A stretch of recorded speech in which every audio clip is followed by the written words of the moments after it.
ډېر سخي سړی و هغه سخاوتونه دومره مشهور دي چې حد نه زیات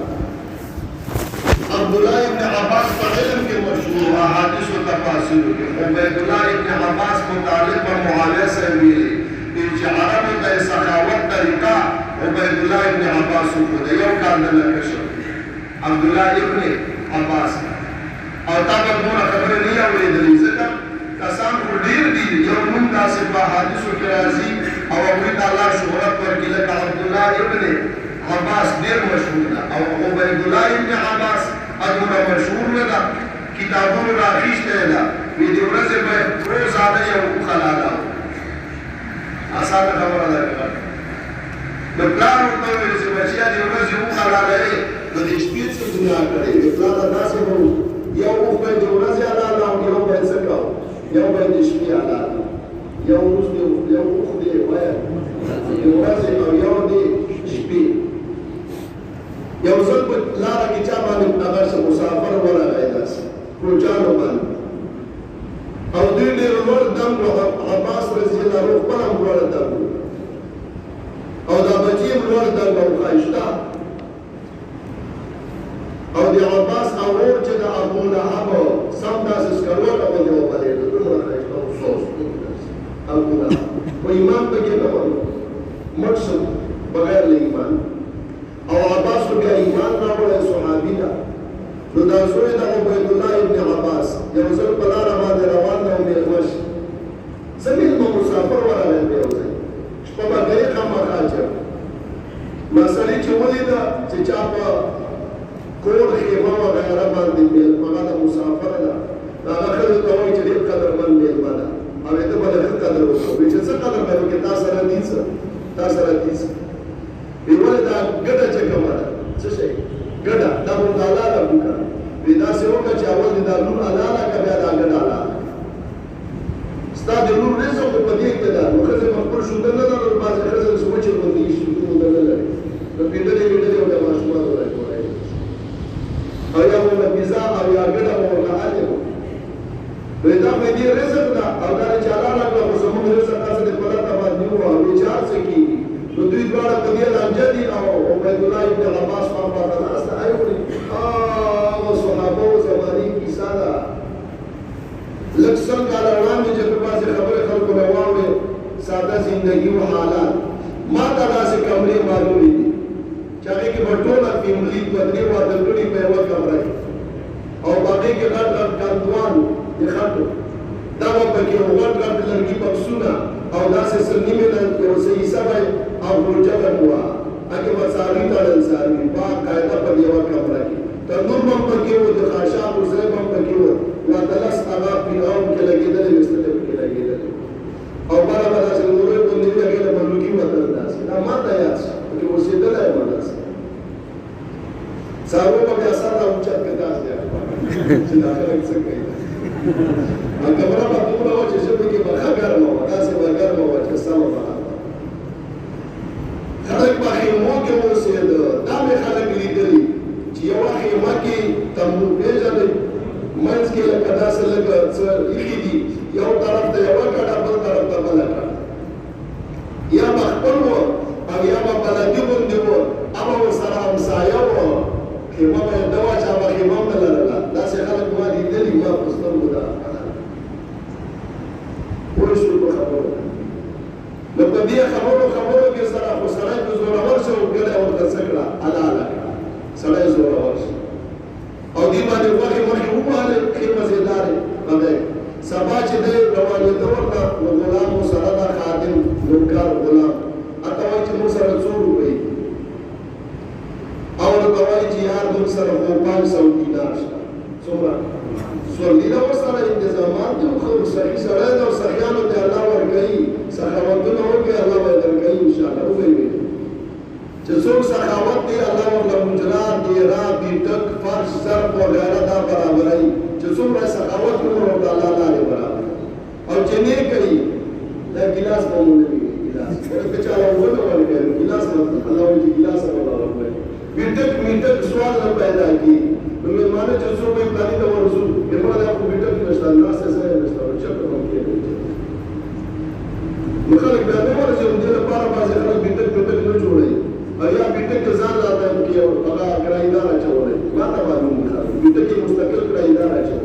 چې بیٹه کې د کرایدار اچولي کټه پکې ده نو دا مېلمه سوال نه پیدا یو سړي سره یو څه چا خبره کوله هغه بیا ډېر غوسه کړ بیا پوره سره لګول اخوا دېخوا خو دا یو بل ته وویلې وي زه ښه چې د مېلمه وژل جایز دی چې کلیپا چې کوم مخې ته به ګزاره شپږ اته پورې پراته وي زه داسې درته ښکاره یم وایي خو زه ښه چې د مېلمه وژل جایز دی نو دا د سخت رد بدیل ده دا خو همدغه بیان شو نو 500 دینار سهار بیا هغه 500 دینار واخیست او دغه سړي ته یې ورکړل او دا داسې وخت د کتابونو لیکلي چې یو ګډه په 5 درهم باندې کېږي څو روپۍ 15 دراهم باندې او یو دینار کم از کم چې کوم اندازه را روانه ده یو دینار به 10 درهمه کېده نو په یو دینار 2 ګډه کېده څومره 2 ګډه نو 500 روپۍ یې ورکړې داسې شوه لکه 1000 ګډې چې ورکړې یو مقابله کې څومره زر دانې نور به پرېږدو زه او ته به داسې کول چې بیا یو اوښ د غرمې حلالول تقسیمول غوښې او خرچې مرچې پکې او یو بیګا معمول هره ورځ نو ته وایې دغه څومره اوښان الله یې برابروي یو د ورځې او یو د شپې او پوره کسابخانه جوړول کسابخانه څنګه کسابخانه او مجزره آل بني عباس آل عباس مجزره آل عباس نو زر ګډان د هغې قیمت یو سړي ته ورکول دا وړه خبره نو سبا به ښځه او خاوند بیا څومره خوشحاله سوي او غلامو سر لانجه واچوله نو چې یو بل په 15 روپۍ ده نو 15 روپۍ مو درکړي خو 10 به ورکړو 100 به ورکړو 100 به ورکړو نو 500 روپۍ وایي چې نه دا د موږ سره سخت احسان کړی چې څه وه هغه موږ نه قربان نو موږ به څه ورکړو موږ سره چې څه پیسې دي دی ونه حاتم دواري کیسه باندې ذهن کې پاتې هسې واوړه نور به راځو سبق ووایو ډېر سبق درته وایو انشاءالله نو حاتم دواري ته مې یو ځل چا وویل چې تا خپل ځان نه صحیح کس لیدلی هغه شهرت انتهایي زیات او د عیسایي د نبي علیه السلام زمانې د مړکې تېر شوی او عدي ابن حاتم او زوی ده سید او زباني روایات مخې ته ډېر درته راشي د کار شوقینو تپوسونه به یې کول صحابي ده صحابي زوی هم ډېر صحیح و هلته کې به د هغه پرېږدو بلې خبره بلې باله عبدالله ابن عباس ته عبیدالله ابن عباس ته او د هغه نه پسې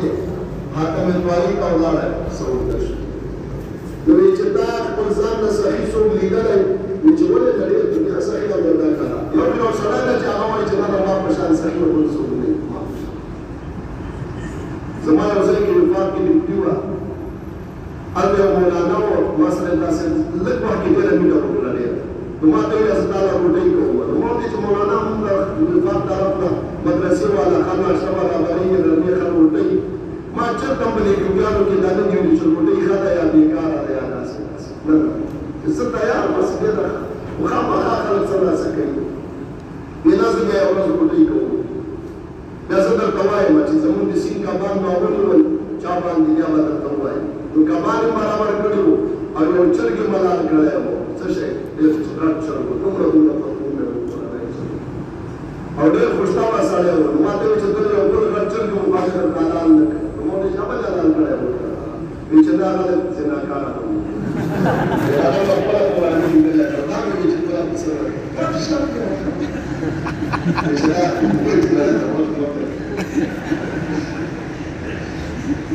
او کبان یې پخ کړي